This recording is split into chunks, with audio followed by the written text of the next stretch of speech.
This is a final video to fix low quality in SCRCPY for both wired and wireless versions. And if your screen mirroring looks blurry or pixelated, this video will solve it.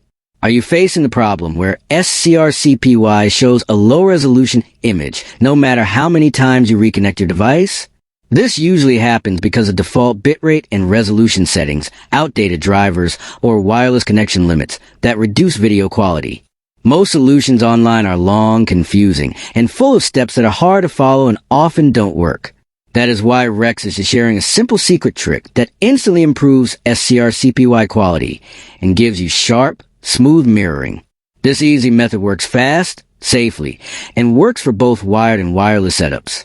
If you want a full step-by-step tutorial showing exactly how to fix it, comment below and tell Rexus, and you can finally enjoy high-quality screen mirroring with SCRCPY.